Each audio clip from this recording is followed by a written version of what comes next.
له عناده دا شی خوند ور نه کړي نو کفر ووایي، یا فرض مثال ووایي چې ګیرې ته توهین وکړي. د ګیرې په توهین دا سنت د رسول الله ده، په دې باندې سړی کفر ته وځي. نو ولې یو ځوان ګیرې ته توهین وکړي؟ که زه یو ځوان راونیسم، ټوپک هم را سره ده، بندي کولی یم سم، وهلی یم سم، ټکولی سم او راویې دروم په موټر کې، نور خلک هم نازي دا یو ځوان ده، دا ګیره نه لري، نورې ټول لري. دا د خلکو مخکې هم ورته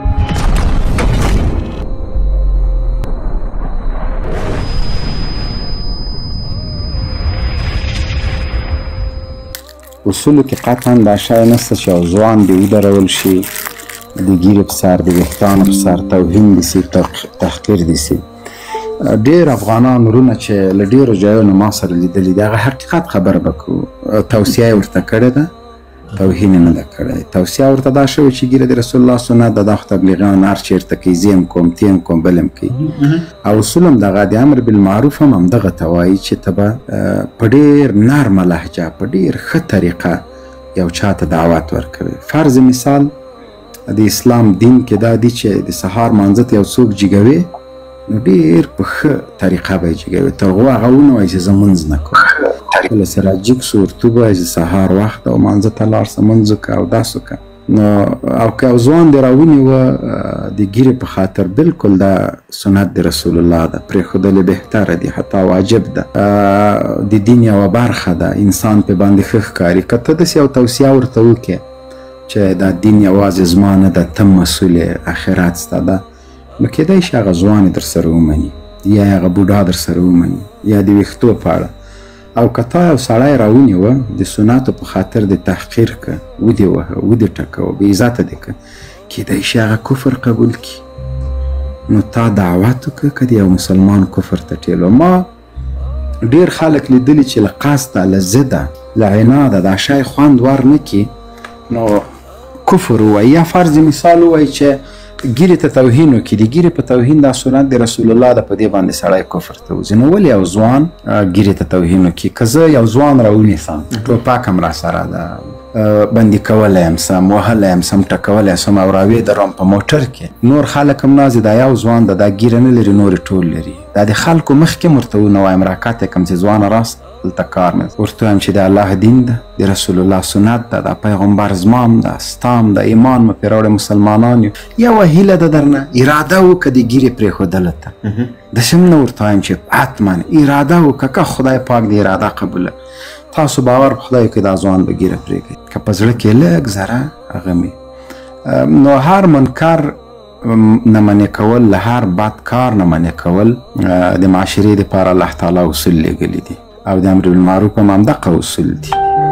زه ګورم په امامونو کې چې کله ګیره جوړوو، نو موږ ته امام والا وایي چې ګیرې کې اجازه نه لرو. ما ته شخصا یې ویل چې موږ ګوتې وو، ما ورور دي ما قبضې نه زیاته سوې ده، د قبضې نه زیاته کمه. اوس یو ځوان په کور کې ګیره خري، راوځي د باندې چاپ سپیړه نه ده وهلی، چا توهین کړی نه ده. البته بعضې اداراتو کې چې کله د کار بندېږي توصیه ورته کېږي. نو ما باندې عبدالله وروره چا په زوره ګیره نه ده پرېښې، په الله قسم که تر ننه راته چا ویلي. وخت د سره ګیره په سنتو برابره ده، نو څنګه یې تا باندې څوک په زوره پرېږدي؟ حال وایم که نه، یعنې دا د دې په خاطر نه ده چې زه چا نه ډارېږم، چې دا 20 کاله کې هم د ما ګیره وه، له هغې مخکې هم وه چې ګیره مې راغلې، تر اوسه یې ساتم او ځان راته ښه ښکاري. ځان راته ما یوه ورځ برید خریلی و، چا سره شرط وهلی و، هغه ډېر غټ غټ ویښتان وایي ته برید کال که زه به ګیره کاله که. ما سید هغه چې ما برید وخورې، له هغه رمچقی رانه وتښتېد. کور ته چې لاړم، دا لور مې د هغه راته داسې وکته، ډېر یو بد لفظ یې راته وکاروه. ما ته ده ته اوس وګوره، وړه ماشومه ده، ما ته دا خولې نه دي چې شي جوړ کړي. نو بعضې سړی د هغه ګیره سره ښه ښکاري، داسې ځوان به نه وي چې هغه سره به ګیره بده ښکاري. او اوس د طب له نګاه نه عبدالله ورور ته په اروپا کې تا ګیره پرېښې ده، بل ورور د په امریکا کې د هغه ګیره پرېښې، بل په کاناډا کې د ګیره پرېښې. د پسې هېڅ ډار نه ده. د طب له نګاه نه هم بعضې ځوانان هوښیار سوي دي، دا شی نه کوي د مخ د پوستکي دپاره. نو که د ګیرې خریلو اسرار یو چا ته ووایې او بیا ورته ووایې، نو انشاءالله زه پوهېږم چې مني یې. دې نه خو هېڅوک انکار نسي کولی چې دا سنت د رسول الله صلی الله علیه وسلم دا چې بیا د چا په ژوند کې ته داسې یو مداخله کوې چې تر وهلو رسېږي. یعنې که حقیقت سره وي، ګیره د نارینه دپاره ښکلا ده، ښکلا ده. او نو هر شي کې پیغمبر علیه السلام چې دا دین تر مونږ رسولی، صحابه او تر مونږ رسولی، تابعین او تابعینو دا یې په ډېر ښه شکل رسولی. که دغه تسلسل مونږ جاري وساتو او ځوانان دې ته تشویق کړو، که په مانځه امر وي ډېر په ښه طریقه یې وکړو، که په زکات امر وي ډېر په ښه طریقه یې وکړو، که په سنت د رسول الله باندې امر وي په ډېر ښه طریقه په احسنه طریقه یې وکړو، نو انشاءالله دا ځوانان مونږ نه دا چې فاصله نیسي رانږدې کېږي، کورسونه ورته جوړ سي، له سوشل میډیا له تلویزیونونو کار واخیستل سي. څنګه هغه عبدالله وروره د هندوستان فرهنګ د مونږ په ځوانانو کې رایج سو، کار یې کړی ده. څنګه یو سړی خپل صحابه نه پیژني، حتی د پیغمبر علیه السلام د پلار نوم نه ورځي، خو هندي فلمونو ټول هلکان پیژني، سرمایې ورته معلومې دي ودن، هغوی کار کړی. راځئ چې مونږ هم کار وکړو، مونږ هم محنت وکړو، مونږ هم په دې هره برخه کې فعالیت وکړو تر څو د خپل دین خلکو ته ورسوو. د هندوستان فرهنګ چې یو ځوان باندې اثر کېږي، مقصر څوک ده؟ ځان ته ګوته ونیسو ځکه مونږ کار نه ده کړی.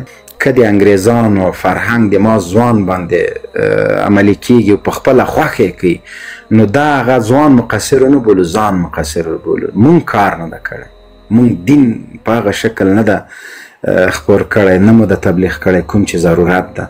نو دا چې زه مقصر یم، یو ځوان رانیسم، هغه بیچاره خپل مونځ پوره نه یزده او زه په ګیره وهمه چې تا سنت د رسول الله نه دي، هغه اصلا د ګیرې په اهمیت پوهېږي نه چې ګیره څه ته وایي. نو مونږ یې وهو، نو راځه هغه ته زده کړه وکړو، هغه په دې باندې پوه کړو، دا خپل دین ډېر لرې پورې که نور یې نسو کولی په خپله معاشره کې. خبرو په سر کې مو ویلې چې د امر بالمعروف د وزارت شروط معلومه دي، لایحه معلومه ده او هغه مادې چې هغې باندې عمل کوي او هغه چې د تطبیقولو لپاره چې دی هر څه ښودلي دي، خو زور او زشت چې دی په دغه اوسني امارت کې نشته دی پر یو چا باندې چې د هغې په سر باندې یو انسان توهین شي، تحقیر شي، ووهل شي، وډبول شي، حتی زندان ته واچول شي، دا نشته دی په دغه وزارت کې، د دوی په لایحه کې. مګر په ځینې ځایونو کې چې دی دغه اوس دلته فکر کوم صاحب عزیزي صاحب دا خبره وکړله او که ډاکټر صاحب احمد ولي یو ویل چې کوم کس چې دی یوه ورځ چې دی هلته کېنولی و په زندان کې د ګیرې په سر باندې. عبدالله وروره زه دا شیونه ردوم نه، دا نه وایم چې دا به نه وي شوي، ځکه معلومات نه لرم. ځینې طالبانو چې څڼې اوږدې ویم داسې یو څه وخت په سرکونو کې یا په یو جي کې عکس العمل ښودل سوی ده، بیا چې کله طالبانو د کشرانو غبرګون وښوده، بعضې وخت کې څه مشکل رامنځته سو، بیا قطعا یې دا شی منع کړ چې دا شی مه کوئ. نو کیدای شي دا یو څه سوي وي، مثلا دغسې دغه حادثه شوې ده یا نه ده شوې، هغه به دغه ورور چې دغه دلته موږ سره معلومات شریک کړي، دې ته معلومات اوسېږي. خو که فرض که مثال داسې وړاندې کړو چې کیدای شي داسې مسایل شوي اوسېږي، آیا امارت اسلامي افغانستان د دې لپاره کوم نمبر لري لکه کوم چې د چټک غبرګون د امر بالمعروف خپله د شکایاتو کمیسیون ده، لمبر هم لري او شکایتونه په وخت اورېدل کېږي او باصلاحیته کمیسیون ده. که چېرته څوک غیر له دغه نه نورو ناخوالو سره مخ کېږي، فرض مثال عبدالله وروره یو څوک په کور کې له خپلې ښځې سره ښه چلند نه کوي، دوی کولی شي چې شکایت کمیسیون ته رابطه وکړي، ولایتي ادارې او مرکزي ته. یو خور د په میراث کې څوک حق نه ورکوي، دا کولی شي. ډېر جدي ده، ما لیدلی عبدالله وروره د جمهوریت د دوران د قاضیانو مسلب ورنه جوړه نه شي چې هغې ته یې طلاق ورنه واخله او ما سره واده وکړه، بیا به څه کوي؟ نه انشاءالله دغسې څه پیښه به رامنځته نه شي. که شل دا جامعه د پرښتو نه ده عبدالله وروره، هر څه به کیدای شي، ردوم یې نه. د میراث په هغه کې د ولور کې د نور ډېر شیان دي چې دغه کمیسیون سره رابطه وسي، دا باصلاحیته کمیسیون ده. حتی په یو اداره کې بد سلوک د سره کېږي، یو چېرته د تا غږ نه اورېدل کېږي، دا ټول هغه کې سفتېږي او په خپل وخت باندې کار اجرا کېږي او ډېر خلک ترې نه خوشحاله دي. نو دا چې تا ویل قاضیان، نو دا خو ما درته ویلې عبدالله وروره یو داسې یو جامعه ده چې موږ انسانان یو، بیا مسلمانان یو، بیا سړی خواهش لري.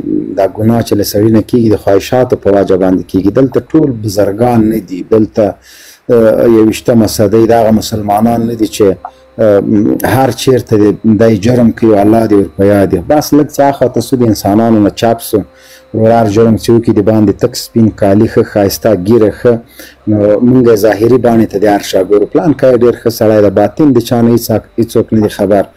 عبدالله ورو تا سره غږېږم، زه د تا له باطن نه دا لاندې یو بیعقل ذبی احمدزي په نامه باندې یو راغلی د جمهوریت د وخت دفاع یې کړې ده. احمقه لوده انسانه د داسې یو څیز دفاع وکړه چې دفاع یې کولی شي. په ننګرهار کې چې دی لږې واقعې پېښې شولې، زما خپل ولایت دی، په هغې کې د قاضیانو مرکې راونه وتلې، خبرې راونه وتلې. همدا ستاسې جمهوریت په دوران کې همدا ستاسې رسنیو چې دی خپرېدې، بیا موږ ورسره اوس هم دا پېښې نه ردوو. یو حکومت چې اوسېږي او هغلته خلک اوسېږي، په هغې ټولنه کې به دغه مسایل راپورته کېږي. داسې یو څیز دفاع وکړئ چې په هغې کې تاسې کامیابېدلی شئ او تاسې پر حق هستئ. مهرباني جنرال ما یو ویډیو ولیدله، نه پوهېږم چا نشره کړې د څه وخت ده په امریکا کې د جومات یو امام یو چا سره بدخود کړی، بیا مور یې راځي دا یې په څپېړه وهي. ګوره دا جرم چې دا جرم دا فردي ده او الله تعالی د دې لپاره سزاګانې ټاکلي دي. که دا جرمونه له مسلمانانو نه کېده، الله تعالی ولې د دې لپاره قوانین او سزا رالیږله؟ ولې پیغمبر علیه السلام په دې اړه باندې امر کوه؟ نو یو کس به یې په پانتون کې به داسې یو جرم کوي، نو دا خو دا معنا نه سو چې دا ټول استادان د پانتون خدای مه کړه دغسې بد اخلاقه دي، یا ټول امامان د جومات یا ټول علما داسې، یا فرض مثال ټول امارات یو چیرته یو کار کېږي ټول امارات ګناهګار دی، یا جمهوریت یو چیرته یو کار سوی ده، ته خو دا مه کوه چې وروره نه دا نه ده سوی، ته تحقیق وکړه، پوښتنه وکړه چې چا وکړه، ولې وسو. اداري فساد رشوت اخیستل دا ګناه ده، دا د الله تعالی سره د جنګ اعلان دا ما کېږي، اوس هم کېږي، مخکې هم کېده، تر دې مخکې هم کېده، د دې وروسته به هم کېږي. څنګه موږ کولی شو چې د دغه شیونو یو کس اوس راپورته شي او تا ته وایي جنرال صاحب بد الفاظ راته وکاروي چې دروغ او بې ځایه لګي، او همدا چې تم پوهېږي زه هم پوهېږم چې په یو ځای کې انساني ټولنه موجوده اوسېږي، یو حکومت موجود اوسېږي، هغلته دغه څیزونه وي.